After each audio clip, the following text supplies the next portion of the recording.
entertainmentbuddha.com. Dun, da, da, da, da, da, da, da, da, da, da, da, da, da, da, da, dun, da, da, da, da, da, da, wah, wah, wah, da, da, da, da, wah, wah, wah, da, da, da, da, wah, wah, wah, wah.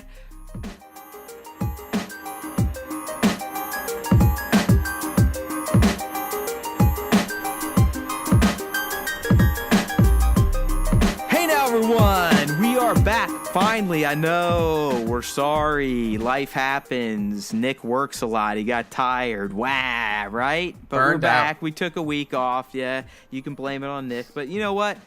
It was kind of nice to take a break, because honestly, last week, which by the time you're hearing this, we're talking like the week, would have ended, fucking March 23rd? Yeah, there you go. Nick can still do basic math. So, yeah. March 23rd, I mean, literally, it is the first week in probably over a year that there was nothing. Nothing. I'm talking nothing. I mean, Nick and we were down the Friday. We're doing our weekly planning. I'm like, all right, dude, we ain't got shit. So you want to riff on just some random topic I pull out of my asshole? And he's like, it's a good topic, but quite frankly, I'm fucking beat. Yeah. So, and I'm like, yeah, you know what? Fuck it. Let's just take a week off and we'll resume. And it paid off. We got the rest. We let our beautiful, silky, smooth sounding vocal cords take a break. Plus, we got a few new Star Wars stories this week to talk about. And you never know. It's Matt. It's Nick. So there's a good chance we may pull some random tangent out of thin air. Yep. You really never know where the Star Wars time show will take you. And that's why you should love it. And that's why you should subscribe to it on any platform. YouTube, Stitcher, iTunes, Google Play, Android, email. You can get it through fucking email. Plus RSS. Just like All back right, in Nick, the early 2000s. RSS feeds I and know, everything. dude. I mean, no literally. streaming audio, download only. I mean, fuck it. At this point, you could almost just download the feed and read it if you don't want to listen to it. That's how comprehensive we are here at the best podcast for Star Wars fans and Pop Culture Geeks Network, curated by your friends at entertainmentbuddha.com. All right, my man. So we have three stories to kind of work through this week. Two of them being solo-related. One kind of touching back with our man Hamill and the new trilogies or the trilogies that may have been if the maker had the chance to make them. So let's go ahead and start with those. Or actually, let's start with Hamill. Let's kick it off there. So everybody knows that we're coming towards the end of the new trilogy that's been directed by J.J. Abrams and Rian Johnson in the middle. So one topic of conversation that always pops up amongst the fucking crazy people on the internet now is that they want to see George Lucas back in the director's chair for a Skywalker saga film. So this week we got a little bit of info from Mr. Hamill on what one part of a George Lucas original sequel trilogy would have looked like, and that is Luke Skywalker's fate going into the end of the trilogy. So he told us that in Lucas's version of Episode 9, Luke stayed alive until the end of Episode 9, where he trained Leia as a Jedi, and then that's where he kind of had his send-off. He died there. So unlike this trilogy, he makes it through all the way to the end and trains his sister to become a Jedi.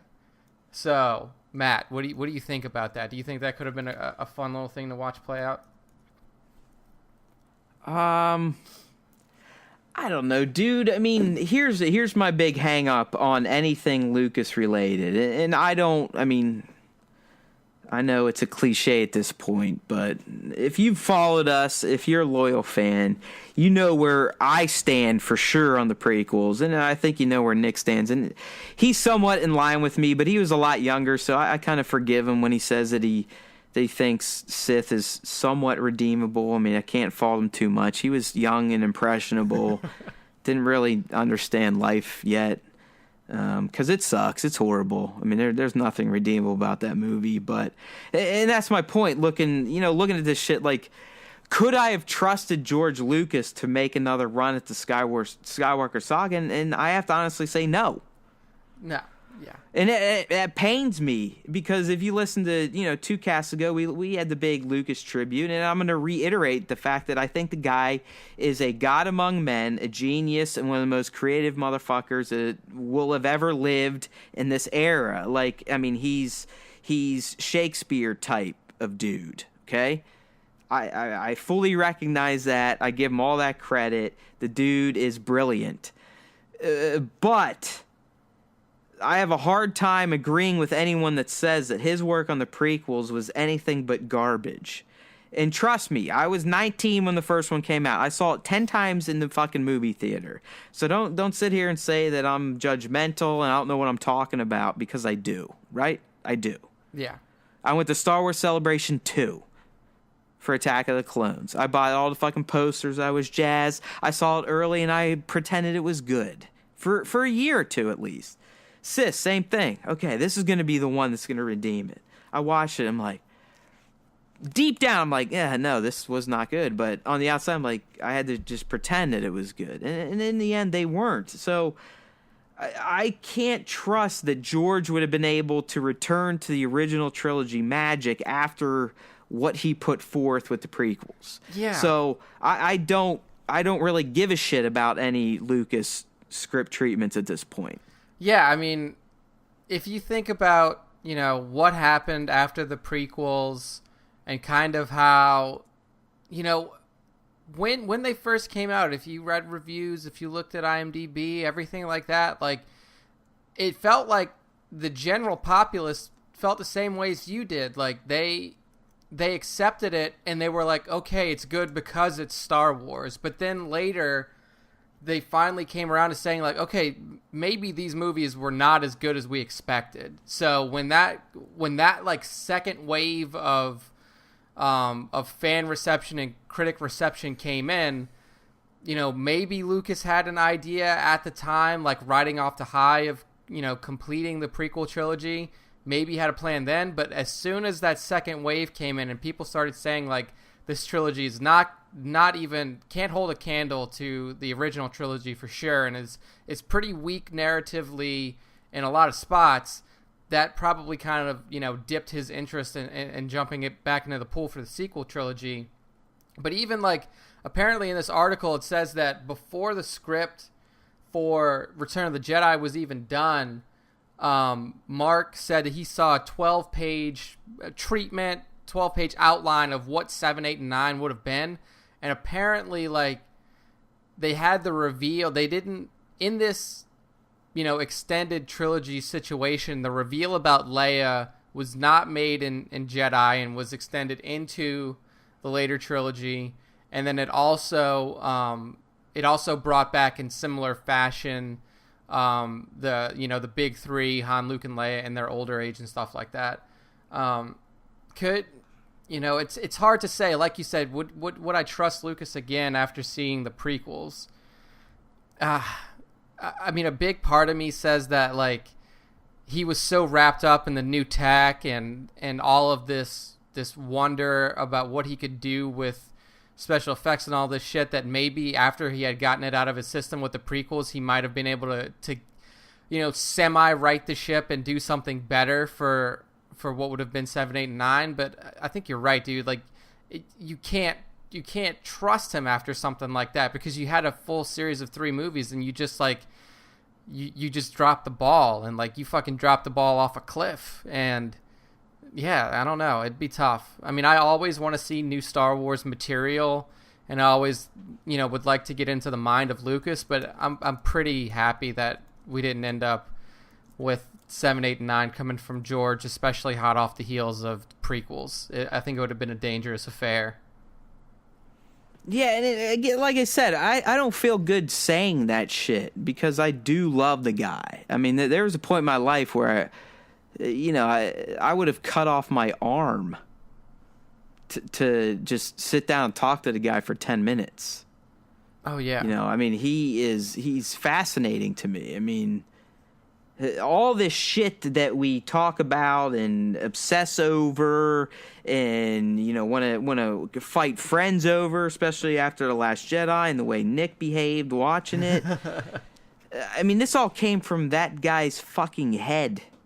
It did. I mean, back in the early 70s. I mean, it's amazing what he created and what it turned into. I mean, he is, like I said, a demigod at this point. And if humanity is able to not destroy itself in the next 100 to 300 years, he will be studied just as we have studied in this current timeline.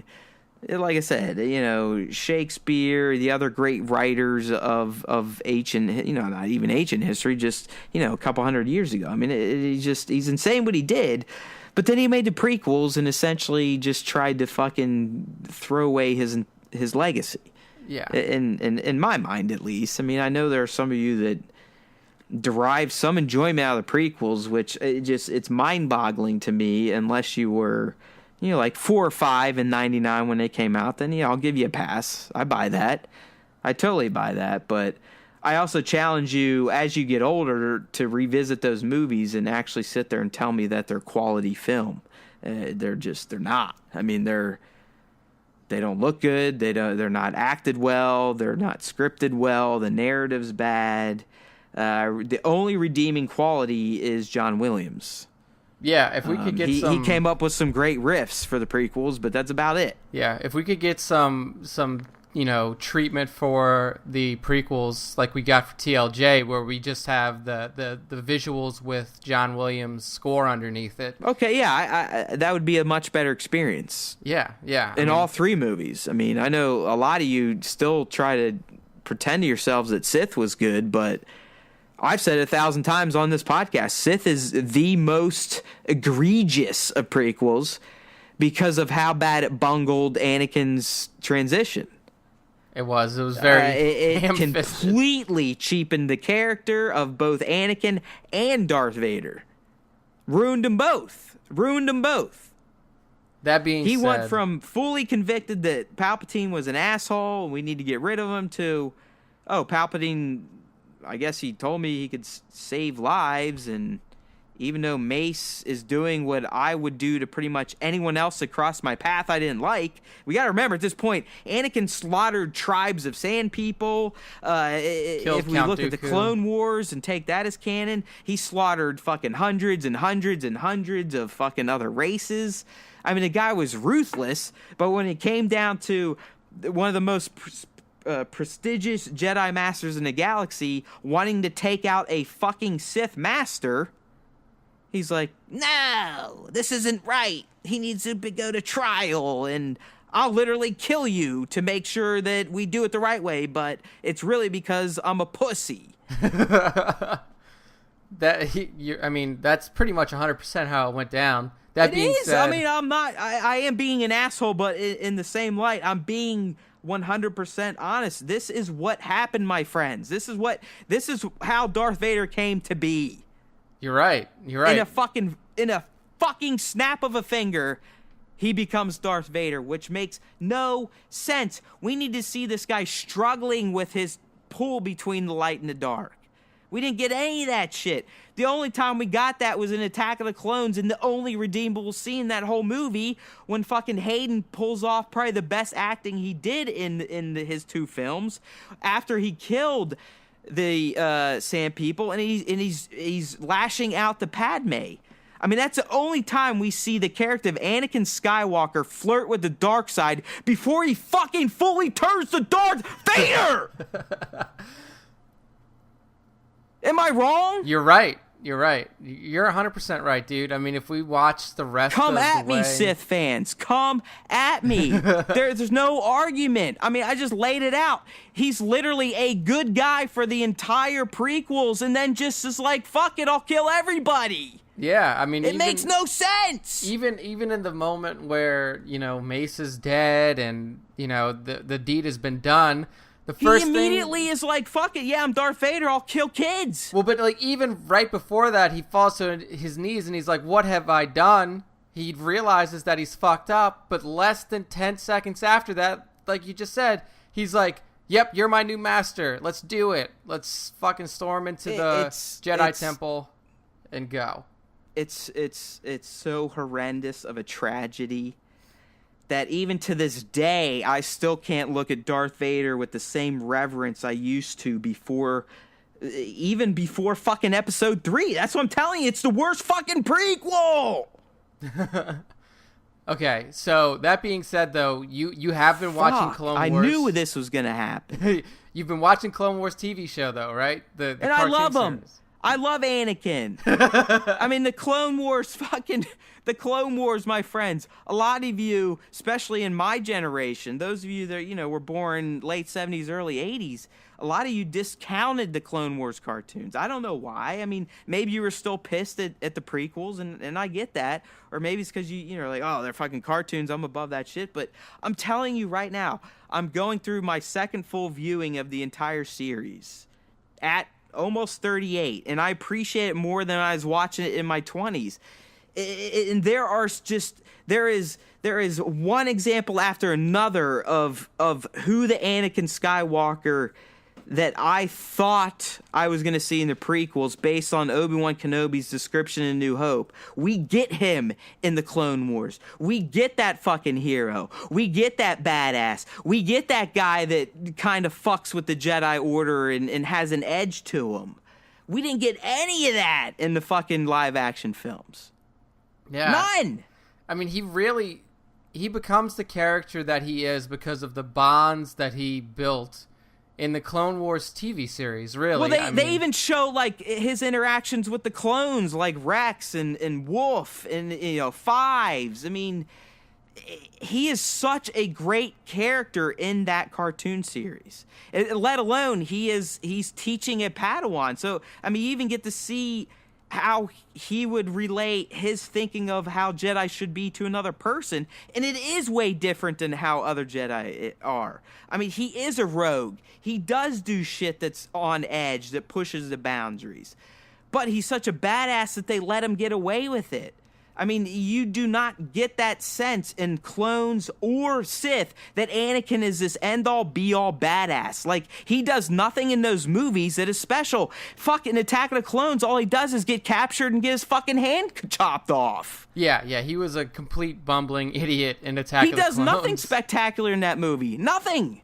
Yeah. Nothing. Gets his entire arm cut off by Count Dooku, rushes into that fight early, which causes Obi-Wan to then almost get killed.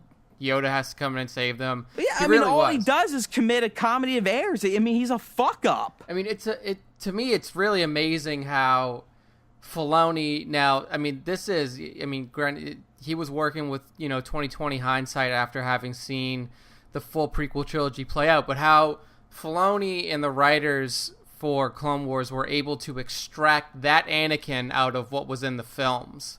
That's the point. They got who Anakin should have been, and the sad thing is, Lucas had a heavy hand in that fucking series. Yeah, I mean, dude, you watch the end credits. I mean, it's fucking George, directed, produced, created by. Do you think that Lucas, this was his way of? I don't know how much he was involved in the writing or the character creation, anything like that. But if he was, from what involved, I've heard, it's like the same shit we've talked about, like what he used to do with LucasArts, where he'd literally walk into a production meeting and go, blah blah blah blah blah, shooky booky.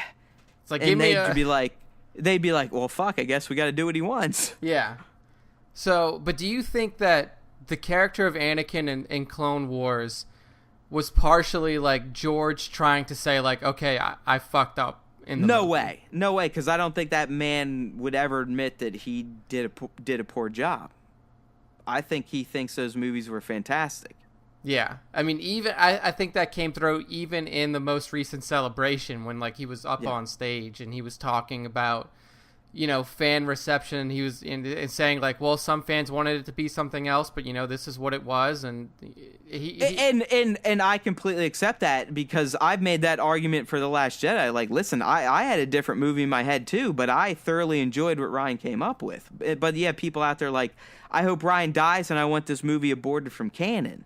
Yeah, yeah. So he is right in saying that, but his shit is, I mean, his vision was wrong. I mean, this is one time I will contradict myself when I say that, you know, people are entitled to their opinions, but I mean, his opinion was way off for those movies. Yeah. Way off. Yeah. I mean, it's funny too, because when you're watching Clone Wars, there's like these weird arcs that happen that feel kind of out of place in the general overall story of like, we were like, oh, yeah, that's probably when George showed up. Yeah, dude, I was like, I was watching the 3-episode I mean, bro, arc. they have one episode dedicated to the Blue people himself and his family played in, what is that, Clones? They get that real quick cameo in. Yeah. Where he's like Papio, you know, Papuita or like Grand something Papuito. And then, you know, his daughters are like Chiqua and Chakwa.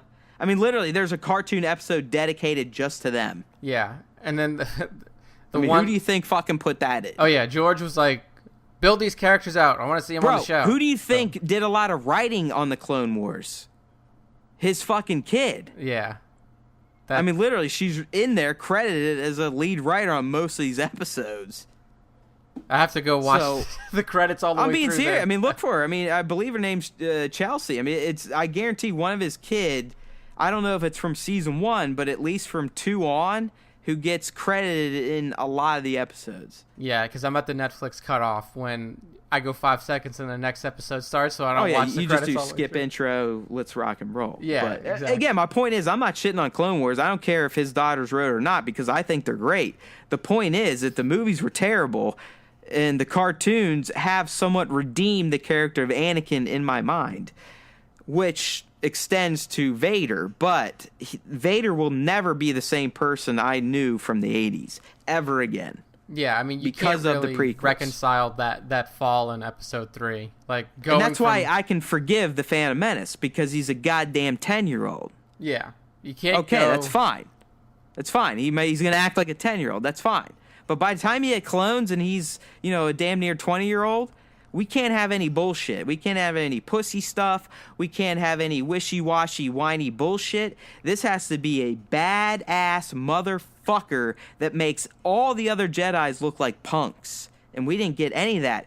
The only moment we got that was in Revenge of the Sith at the beginning, when he essentially saves Dooku by saves Palpatine by himself, and then by himself pilots a Star Cruiser and crash lands without killing everyone. That's the only time we get to see anything remotely Anakin-esque in the live-action prequels. But in the cartoon, we get to see that multiple times a season, times 10.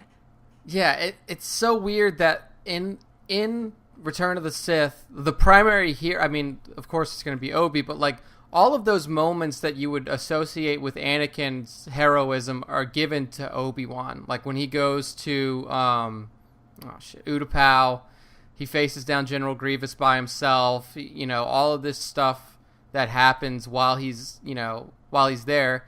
You would figure that would be something that Anakin would do, like cowboy off by himself, go fight and kill General Grievous by himself, and then, you know, even the way that he was talking, like, you know, jumping down in the middle of the meeting between the Separatist leaders and Grievous and everything like that, that was the brash actions that you would expect from somebody like Anakin, but it was given to Obi-Wan, which, I mean, it was cool to see, but it's just not something that was expected out of that character. It's you really, what we should have seen is Anakin act like a younger Qui-Gon, because that's essentially what he's supposed to be. Anakin but 10 times more badass. Yeah, I mean, like, his Force powers are, you know, he's much stronger in the Force. Like literally, Anakin, if he faced Darth Maul, would have beat him in a second. Yeah. Type of shit.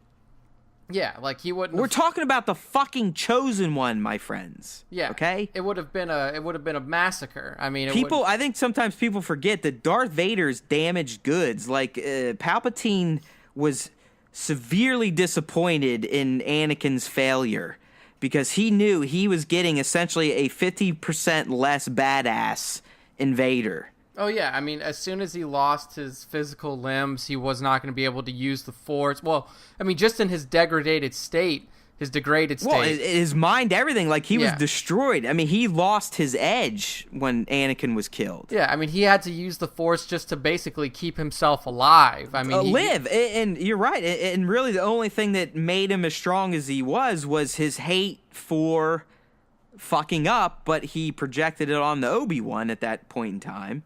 And this is all canon. You know, this is from the new Vader comic. I highly suggest reading it because you get all this. And to me, that's why, again, we've called for the Vader standalones, because there's so much narrative material in this character. It's sick. Like, what you could get out of this guy. I mean, he is a tortured, fallen hero. I mean, there's some great shit to be told. I mean, he literally went from being the savior of the galaxy to the biggest bum loser.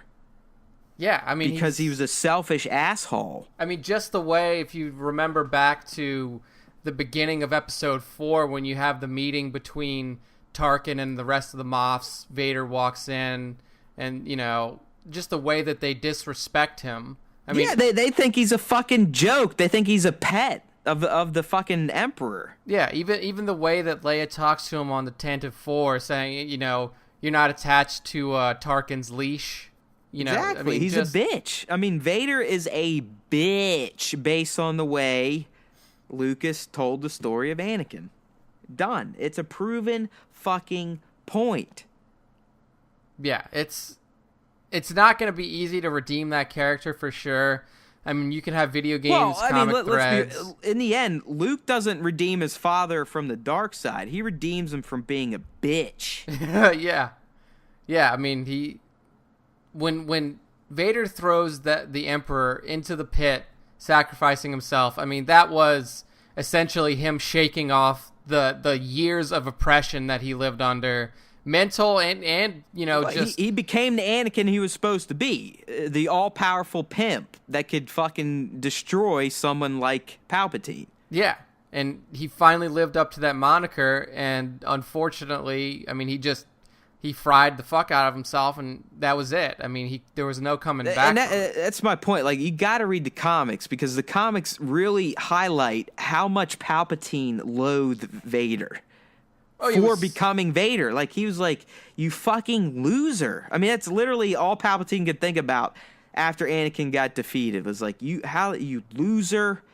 You fucked up my plans. You were literally going to be my one-man wrecking machine.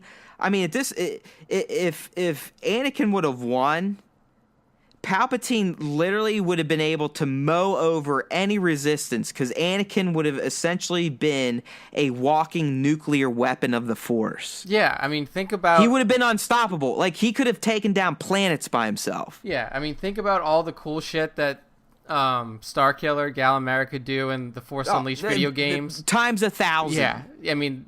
In that game, you literally pulled down a Star Destroyer from space, and like... I'm being dead serious. I really think the Anakin or the Vader that could have been probably at least could have taken the Death Star out of the sky.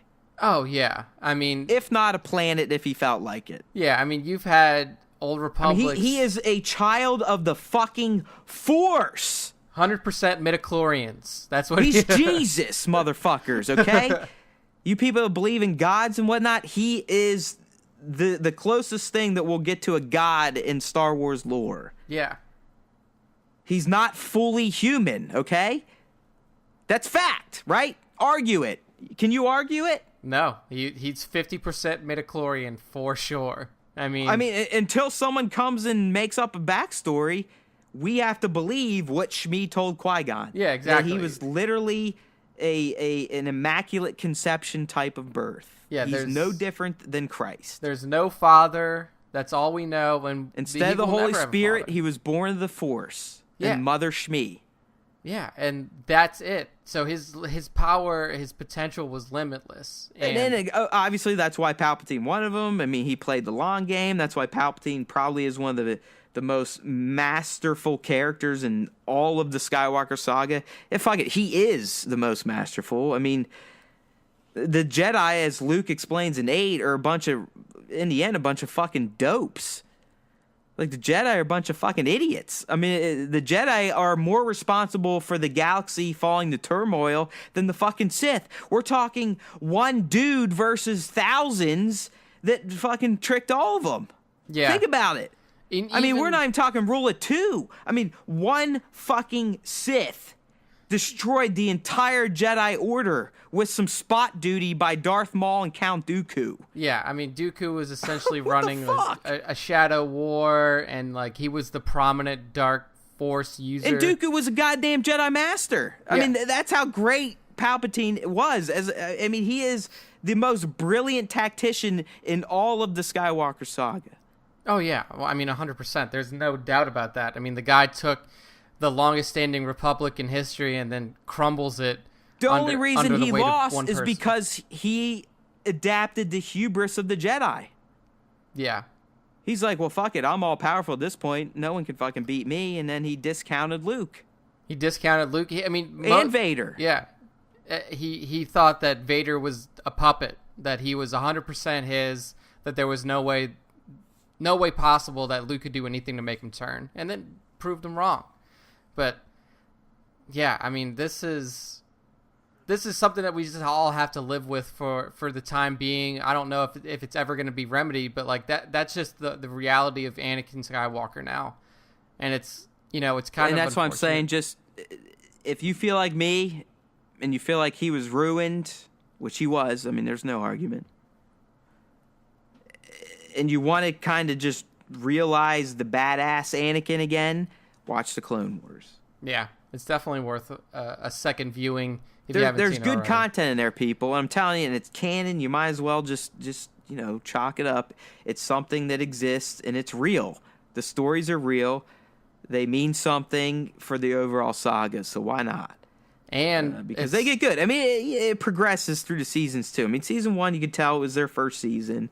But really, by 2, I mean, the shit kicks in, and you're just like, man, this guy is a fucking pimp. Yeah, I mean, you get some excellent new characters in there as well. Ahsoka, Tano, Anakin's Padawan learner. Even Padme gets fleshed out. Fuck, yeah. Jar Jar gets fleshed out. I can say Jar Jar doesn't come off as much as a fucking doofus in the cartoons. That takes work, actually, too. So I mean, that's huge. I mean, they literally dedicate episodes to Jar Jar, and you're not like, okay, skip next episode. You're like, I'll watch it. Yeah. I mean, because they do a good job. I mean, obviously they have more time to develop the prequel era, but to me, you get the content you should have got from the live action out of the Clone Wars in an animated format, and more hours to watch, but you get what we should have gotten in the live action. Plus some. I mean, you get excellent brand new dark side characters like Asajj Ventress and Savage Opress. Yeah, Savage. I mean, the whole Night Sisters faction is interesting. Yeah. I mean, you even get more insights into Dooku. I mean, fuck. I mean, what else we got to say?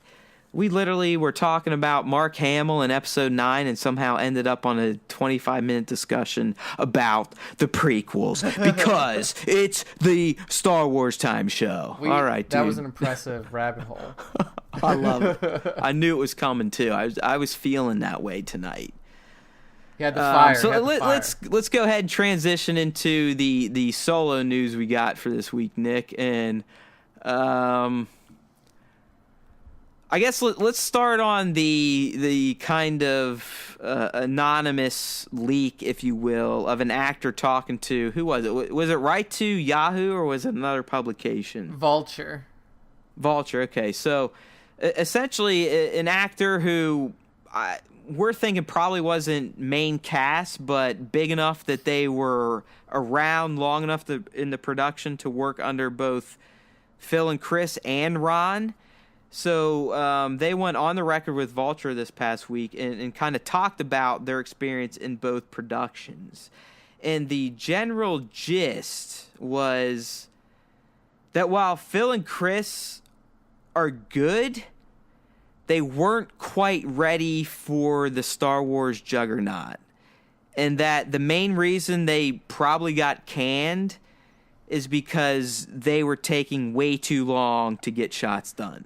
Yeah. One of the quotes from the anonymous source says that they would take up to 25 takes, 25, 30 takes to try to get something. And this is the quote. It says, after the 25th take, the actors are looking at each other like, this is getting weird. Lord and Miller seemed a bit out of control. So, I mean, if you look into their background a little bit and what they're famous for, obviously they're famous for the Lego movie, and the Lego movie blew animated, and it was never a movie that had any expectations on its head. It came out of nowhere. Yeah. I mean, that's what you call a surprise hit. Yeah, so it blew up, but it wasn't expected Solo to should be massive. classified as a surprise hit. It should be a hit. Yeah, exactly. So they got to this stage, and they're working with, I mean, you also have to keep in mind who you're working with. You're working with very, very top-tier actors here. I mean, Woody Harrelson, you have Emilia Clarke, Donald Glover. I mean, these people are not, mid-tier names in Hollywood. These people are, A-listers. And when you're working with actors of that caliber, and you're also working on a franchise like Star Wars, your experience doing ADR direction and mocap, if they even did any mocap for the Lego movie, kind of it I don't want to say it doesn't apply, but it really kind of loses all of its weight. So it seems like, if anything, they just weren't ready for that experience. They weren't ready to take on the big job of sitting behind a fucking, a Disney Lucasfilm production to create a Star Wars film.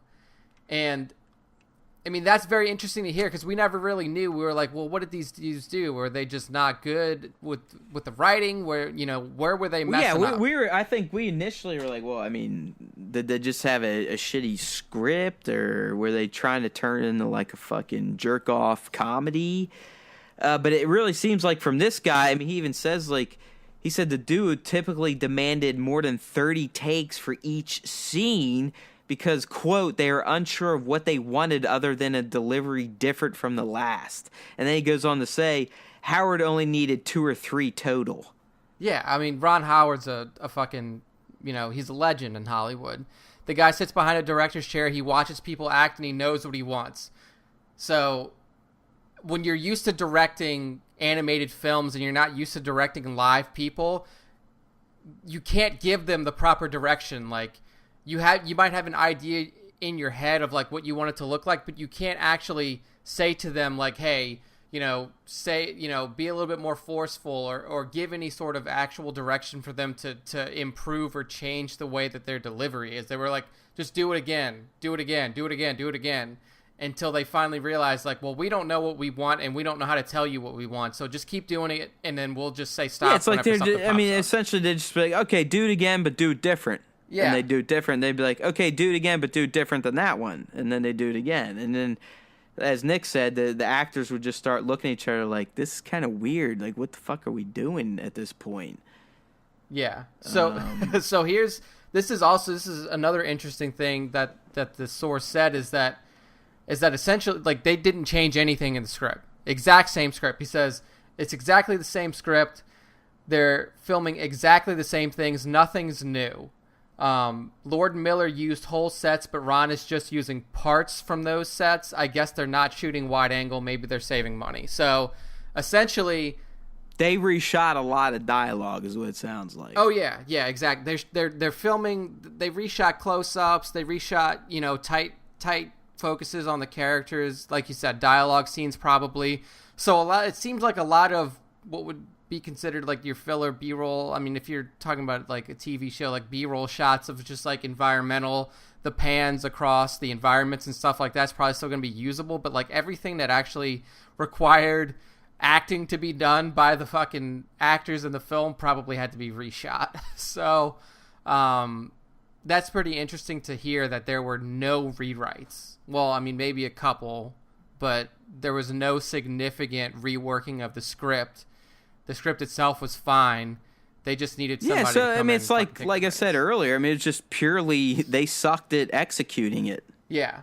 Also, the guy or girl, we don't know, the anonymous actor who came forth had something to say about Alden's performance, because one of the he confirmed a rumor. Yeah, one of the first things we heard, in terms of distressing stories about this movie was that Alden Ehrenreich was not living up to the moniker of Han Solo and was not able to effectively, for lack of a better word, channel Harrison Ford. So this is what he had to say. He said, trying to mimic Harrison Ford is really tough. This is great, dude. Yeah. He says, Lucasfilm wanted something very specific, copying someone else. Alden's not a bad actor, just not good enough. Oh man, that's almost like when I love that dig at the end. I know. That's just the biggest backhanded compliment I've ever seen. It's almost like when your parents tell you, like, I'm not mad, I'm just disappointed. You just suck. Yeah, It's like, look, that's exactly what he says. Like, he's not bad, he just fucking blows. Yeah, he's just not good. He's not bad. But he's not bad, he just sucks. So, okay.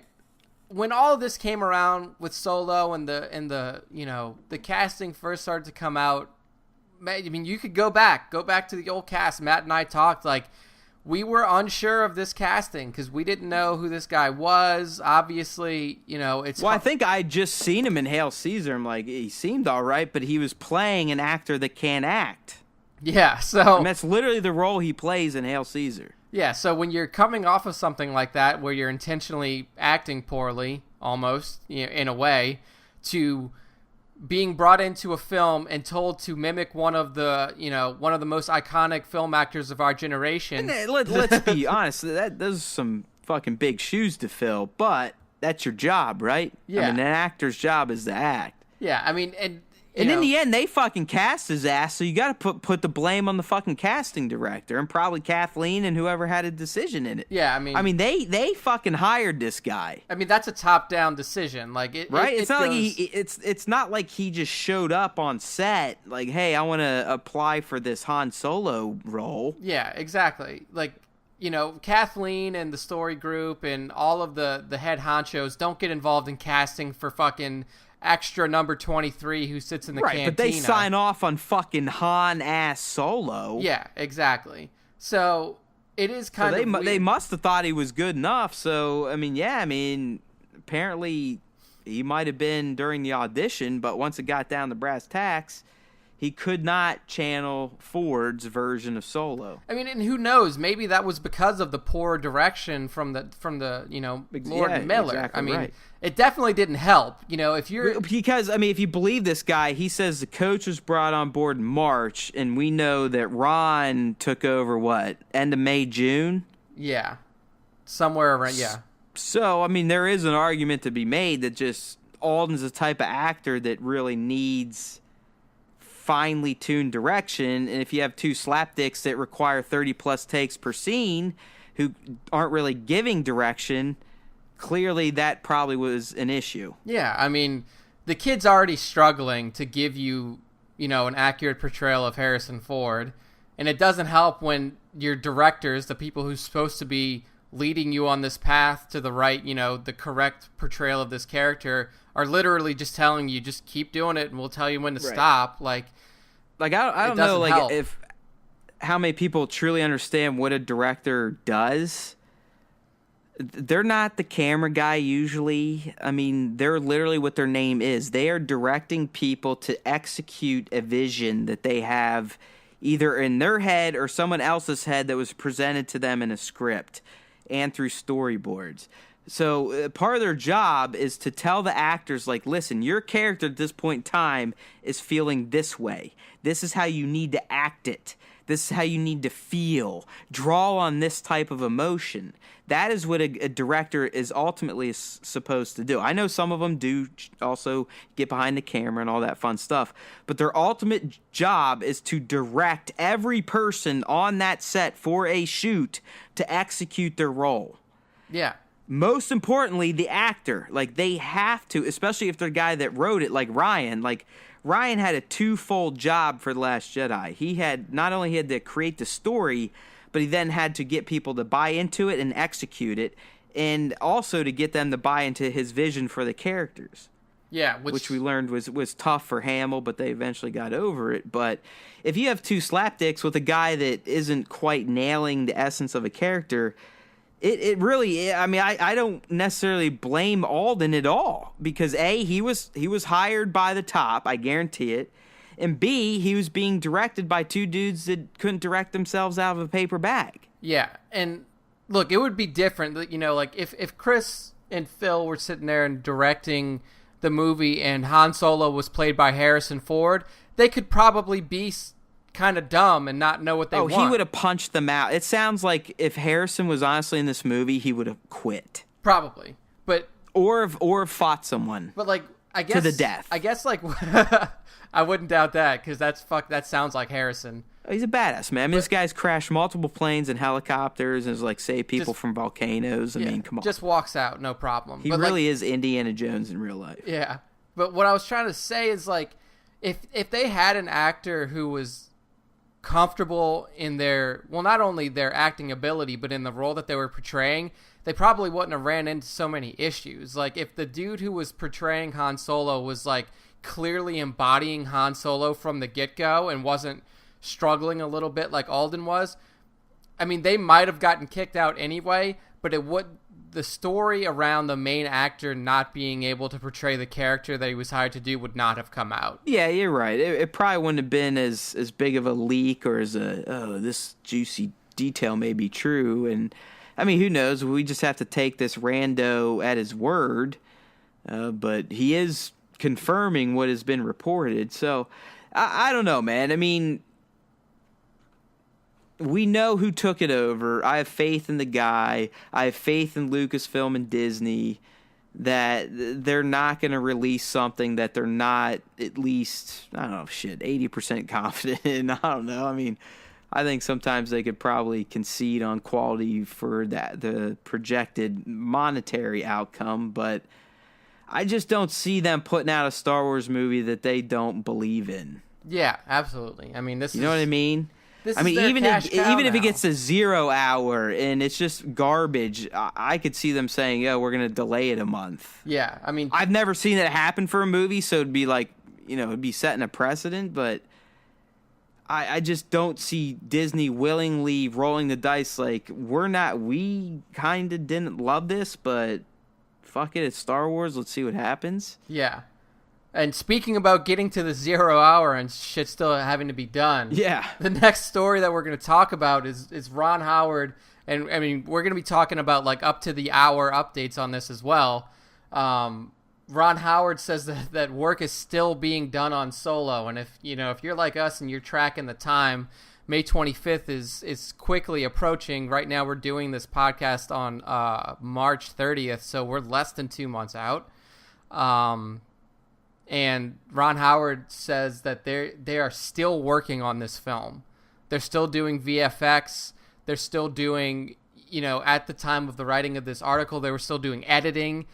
They were still doing final scores for musical, for the music and stuff like that. So, like, being less than 2 months out from this movie and knowing that VFX are still being done, editing, like actual film editing is still being done, and scoring of this film is still being done, man, I mean, I'm not going to get into the alarmist kind of like, get ready for this to suck kind of mode, but it is kind of weird that we're talking about a Star Wars feature film, prominent feature film, the only one that's releasing in 2018, people, and it's still, we're less than 2 months out, and it's still being actively worked on. Do you think that's weird? I mean, like, is this just Hollywood now? I'm not sure.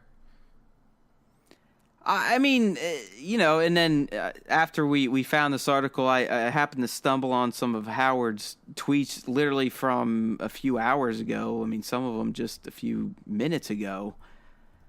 Basically kind of answering the story like, yo, I mean, this is somewhat normal in Hollywood these days where we could be working on a film up till the minute. And I can confirm this because if you watch some of the behind the scenes on, I forget if it's The Hobbit or Lord of the Rings, like they literally on one of the films went to the point where they had to hand deliver the film reel to the studio because it was literally at the 0 seconds. Before, I mean, it's literally like the night or two before it was going live. Yeah. Yeah. So I mean, so they handed it over to make all the copies to distribute, but so I do kind of buy that could be a norm in Hollywood, especially for a big movie like this. But I mean, let's face it, people. He essentially tried to make a Star Wars movie in 6 months. Yeah. I mean, he took over in June. I think they finished filming right at the end of December or January or something. I think it was the end of December, yeah. And then, they had to piece it all together again because it obviously wasn't a finished edited film. So yeah, this is not surprising news to me that they are still working on it. And by the way, as Nick teased, we just learned an hour ago that Howard has finished it. Yeah, So Friday, March 30th, Solo is punched out. I mean, he pretty much said edit is locked, score is done, right on schedule. Yeah, because people on Twitter, I mean, also credit to Ron Howard for just keeping his cool throughout this entire process. Oh, he's been great. The guy's been a fucking pro. I mean, it just shows you. I mean, this guy is Hollywood royalty. I mean, he's a legend. I don't know. I don't know if his family was in Hollywood and that's how he got his start as a child actor. But either way, he turned that into additional acting roles as he got older, as well as, obviously his award-winning director career. Yeah. I mean, I believe he's at least been nominated, if not has won Oscars for his work. Yeah. So somebody tweeted at him, coming out next month, and you still haven't finalized the film. I have a bad feeling about this, obviously referring to Han. And then that's when Ron came in with the tweet that Matt said, edits lock, score is done. And then Ron also retweeted something that said, most films aren't finished until weeks or even days before release. Pretty common nowadays. So like you mentioned with Lord of the Rings, having the literal 0 seconds ticking down as the reel came into the studio. And then another piece of news that dropped, I guess you could say dropped, but he confirmed. Somebody also asked him, actually now thinking about it, will there even be another trailer? Because like he said, edit is locked. I mean, we're less than 2 months out. Are we going to have another trailer? And Ron just casual, yep, that's it. I love this guy. Yeah, he is. He will. I mean, he's one of those celebs on Twitter that if you hit him when he's on it, there's a chance he's going to reply. Yeah. He's like the Rian Johnson, Mark Hamill type of, interactive celebrity. I mean, you got to catch him at the right time. I've only gotten a like from Ryan and Mark, which is, again, a treasure to me. I'm not bitching, but there are I mean, if you get them at the exact right moment, there's a good chance they're either going to directly reply to you or retweet something you said. Yeah. And it's really cool to see that, especially Ron. I mean, Ron's an older dude, and well, so is Mark. I mean, the fact that these they're about the same age, I'd say. They're probably they're pushing 60. Yeah. So, I mean, to see these guys, active on their social medias and interacting with their fans, I mean, it's really cool to see, especially when nuggets like this come out. I mean, when you get stuff like, we're locked in and we're finished now, and there is a new trailer coming directly from the director's mouth. I mean, that's pretty fucking great. Never fucking expect to see something like that from, never expected from directors, but really appreciate it when it does come. So yeah, I mean, now that we know fucking Solo's locked in and we're ready to go, I mean, are you ready? Are you feeling pretty confident about this film? I mean, it's kind of like I said earlier. I guess my confidence level is solely based on the fact that I just do not see these juggernaut of movie companies willingly putting forth a piece of shit. Yeah. I mean, you know what I mean? I don't see it. I mean, I think at this point or even months ago, if they were worried about this movie, they would have delayed it till December, first off. And the fact that they haven't done that yet says to me that they still believe in what is available or what they've seen in terms of a rough edit or just even dailies. Yeah, I think so. So I do. I mean, do I think it's going to make Force Awakens type of money? Probably not.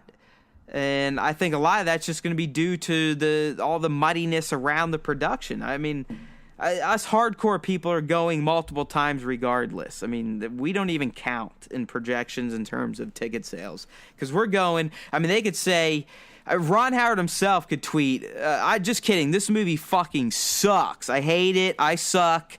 Alden sucks. Star Wars sucks. Fuck Han Solo," and we'd still go see it, right? Yeah, I'd be like, oh well, I guess we'll see. I guess I'll see 4 times what he's talking about. Right. I guess what concerns me is that just the general public seeing these little blips here, there, and there, and maybe even getting some odd spins on social media, they'll just be like, "Oh yeah, I figured a fucking Solo movie would suck, so there's no way I'm going." See, this is an interesting part to me. Is this is the first film that's going to be released after this whole social media explosion about The Last Jedi. Well, you're right.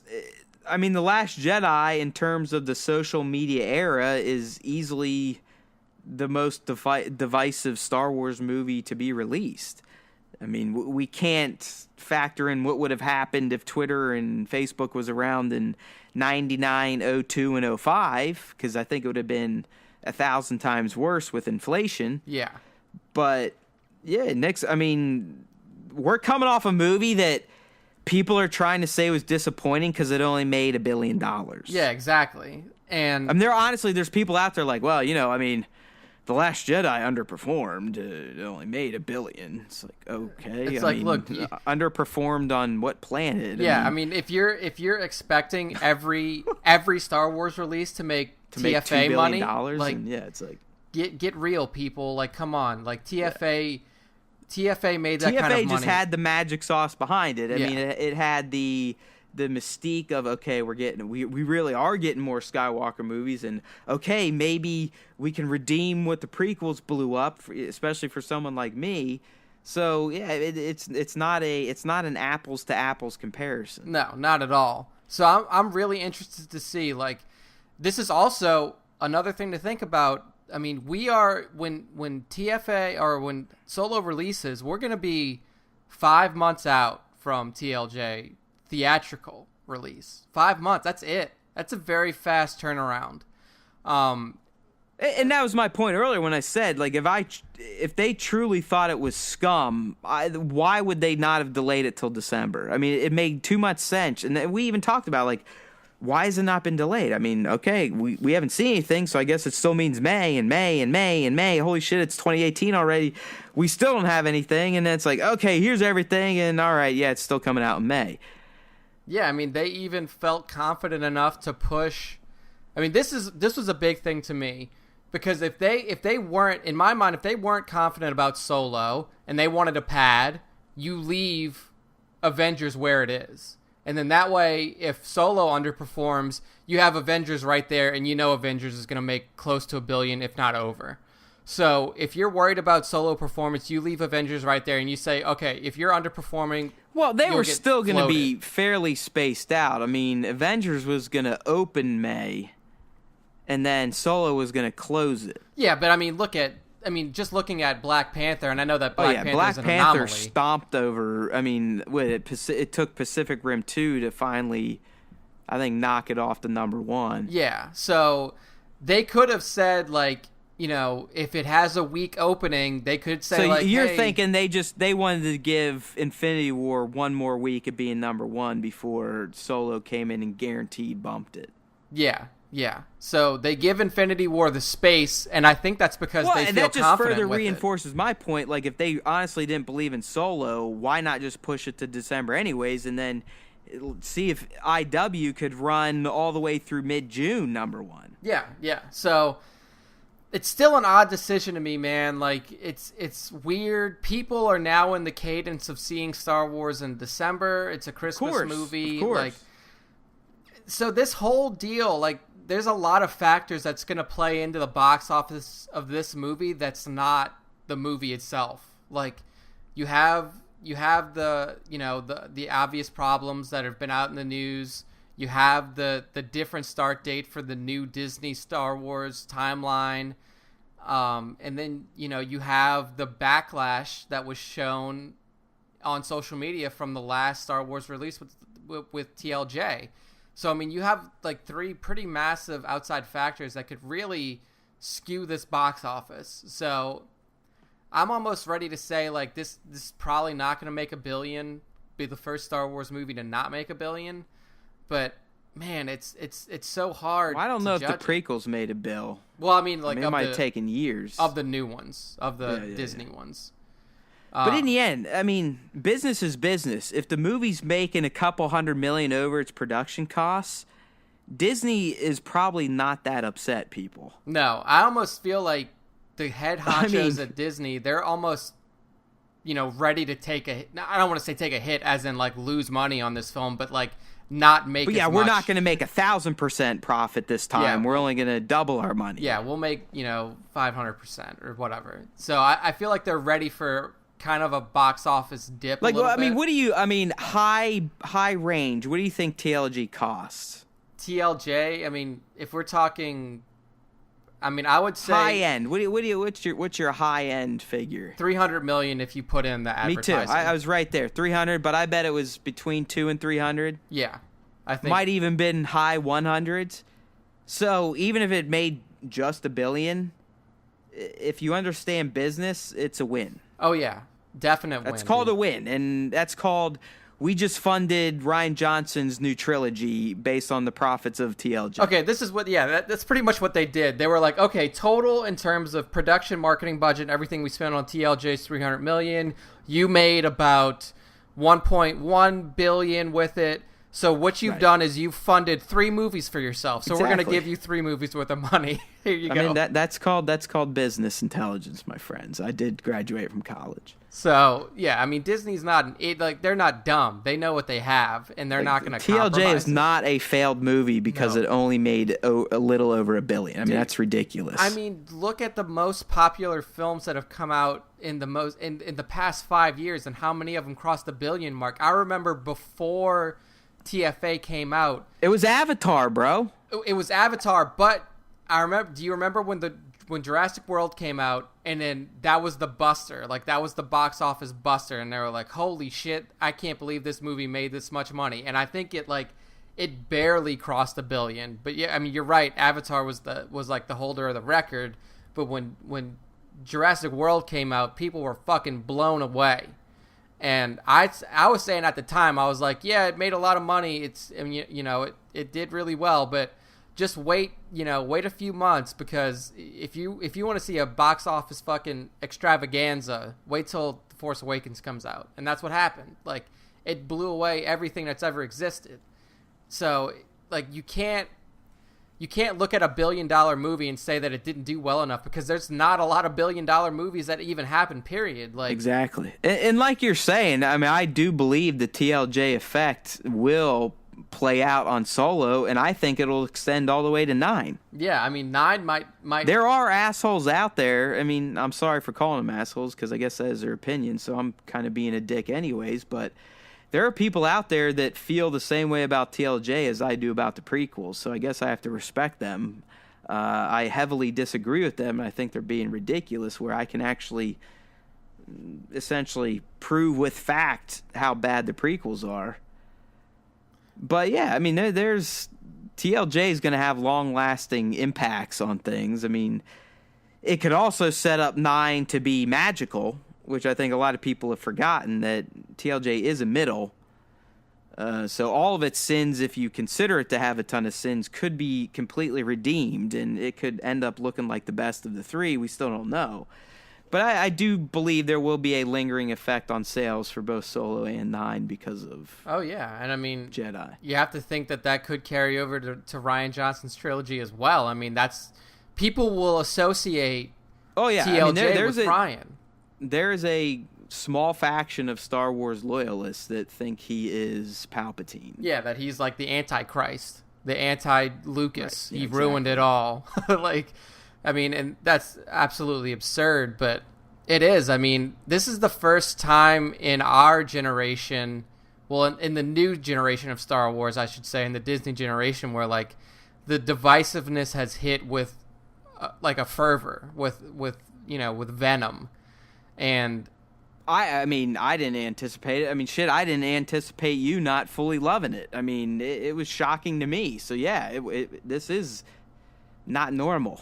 Yeah, it's not expected. And I mean, like, I'm not one of those people that's ever going to say, like, TLJ has ruined my love for Star Wars or anything like that. Like, I've watched the movie since I've gotten it on Blu-ray. I watched the special features and everything like that. And while I can say it's probably not my favorite out of the new Star Wars movies that come out, like, it's still a fantastic film. And I really, really think that it, like you said, that with 9, when it comes out, the trilogy will feel whole with every part of it. And it's not gonna, to me, what could have been done or, what could be perceived as wrong in TLJ is probably gonna be fully realized in 9, and then we won't be looking at it with such a narrow lens, because right now it's really hard to see it. It's really hard to see. Dude, TLJ in the end, for there's still gonna be assholes out there, because there's another faction that, just as much as this faction hates Johnson, they hate JJ even more. Yeah, I mean, you're right. I mean, there's people that think JJ is the big problem. Yeah, I mean, JJ was the one who kicked it all off, and they thought that he was a fucking monster because he was too close to episode 4 and everything like that. Yeah, and then you had a guy that changed the entire formula up, and they thought he was a fucking piece of shit for doing that. Yeah. It's like, you can't win with us. Yeah, exactly. Like, it's either you're not going to please everybody, no matter what. I mean, you could have the fucking Jesus come down and direct the movie himself, or fucking have, the actual, living form of Luke Skywalker come down and fucking direct a Star Wars movie, and people would be like, this is fucking shit. This is dumb. This is only from Luke's perspective. Like, they would find some reason to hate it. So I think we just now have to prepare ourselves, and everybody has to prepare themselves for, like, every Star Wars movie that comes out now. Get ready for the fucking backlash that happened with TLJ. Like, there's never going to be another time, and like there was, and that's just modern society. I mean, we're becoming worse and worse of a civilization as time passes. Yeah, I mean, there was little rumblings around the time of TFA, and like I knew people who didn't like it, but like for the most part, the positivity around TFA fucking smacked down any negative shit that came out. But now... Right, but we're a society that loves to prop up the hate. Yeah. And now it's getting a little bit more evident. There wasn't a lot around Rogue One. In fact, Rogue One had less bad, or at least from my perspective, less negative Well, of comments. course, because they're not touching the fucking holy trinity of Star Wars. Yeah. Yeah, I mean... There's no Skywalkers involved, so, I mean, really, for most of Star Wars Nation, you do whatever the fuck you want as long as you're not messing with my Skywalkers. Exactly, and then the one scene that Vader was in it, or the couple scenes... was the best scene in the movie, yeah. So... I mean, he fucking... It's really probably the best scene in all of Star Wars. Yeah, I mean, that is the Vader that you were talking about earlier in the cast fully realized. Like... Yeah, I mean... A fucking walking nuke is what I like to describe what Vader should have been. Yeah, and he was nuking the shit out of stuff. Force nuke. Just, I mean, he could take on battalions by himself. Yeah. Without even fucking lifting a weapon. Yeah, I mean, it's, that's the Vader that we all wanted to see, and we finally got to see it. So, I'm get some guy that hates fucking sand and he's a piece of shit. That's why he didn't go down to Tatooine, dude, when they were searching for the droids. Fuck no. He's no dummy. He couldn't take the sand. He's like, man, how the fuck do we end up back at this backwater piece of shit? Yeah. He was like, I don't want to fucking go down there. Send some stormtroopers and dewbacks. Let's see what they can find. Keep me off this motherfucker. I'm back in space. I'm heading back to my fucking Mustafar castle. Hanging out in my back to tank. Fuck you guys. But, yeah. Solo. Less than 2 months out, people. Get prepared. And, yeah, I mean, I think we've covered the spectrum today. Do you think they're going to do... here's what I'm going with, since Howard confirmed it. The next trailer's coming with the pre-order announcement, right? Oh, yeah. Yeah, I mean, pre-order announcement's going to be what?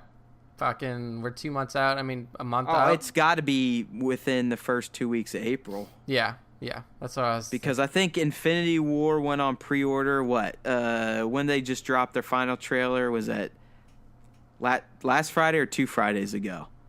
Infinity Wars was last Friday.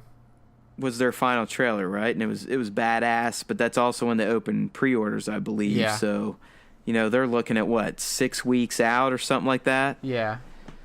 So I think. I mean, we could very well have a new Solo trailer by next Friday. Yeah, I mean, if they were literally waiting for Ron to wrap up the cut, to wrap up the edit, to start cutting the trailer, then like today is the 0 hour, and we'll just see how long it takes them to cut something together, if that's the case.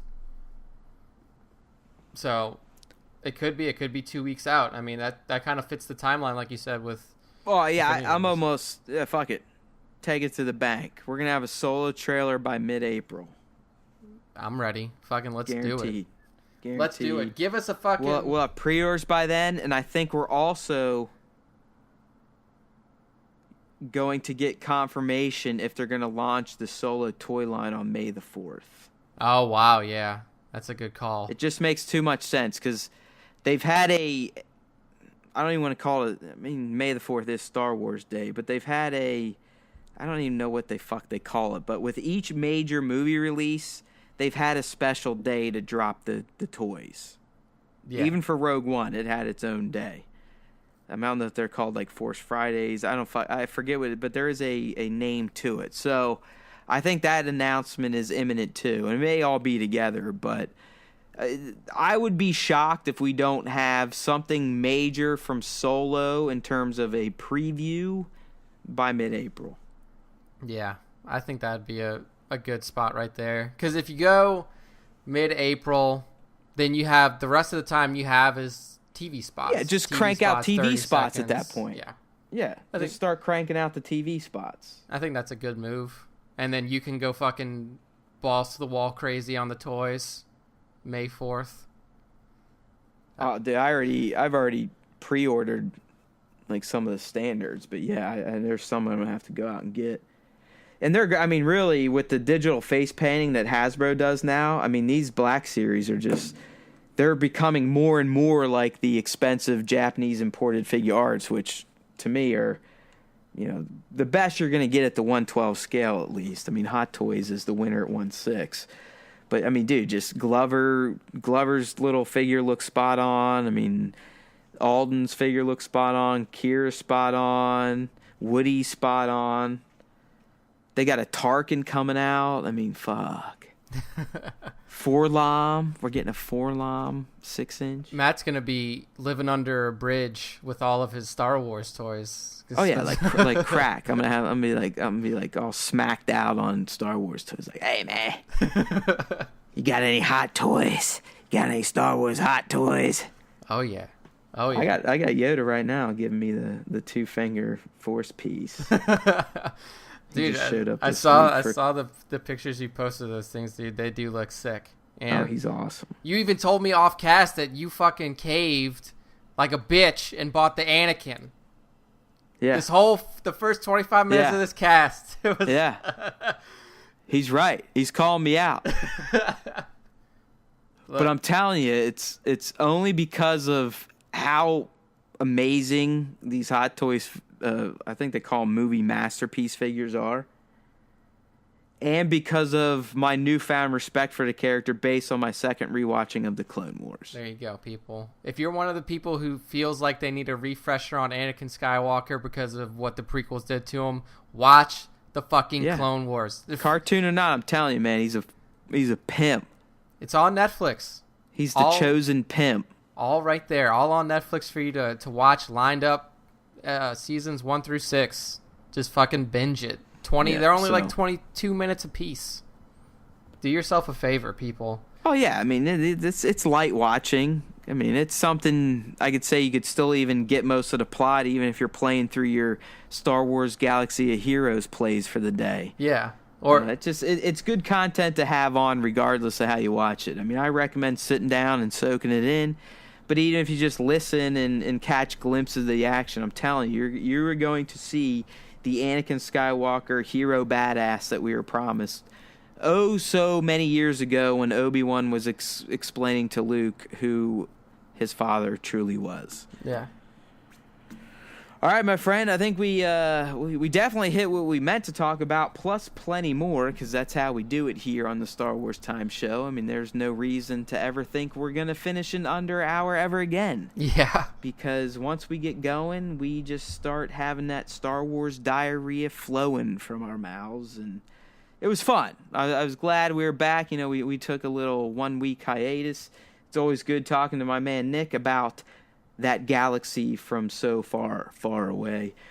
So hopefully next time when we come at you, we'll be talking more Solo, potentially a trailer like we said. You never know. If we don't get any Star Wars news, we've got a pretty fun topic planned for that time if it ever arises. So just make sure to tune in and subscribe on YouTube at youtube.com/entertainmentbuddha. Or you can hit us up on iTunes. Just search the best podcast for Star Wars fans and pop culture geeks. Or you can find us on Stitcher, same thing, Google Play and Android, same thing as well. All right, my friends, it's been real. Until next time, may the Force be with you, always.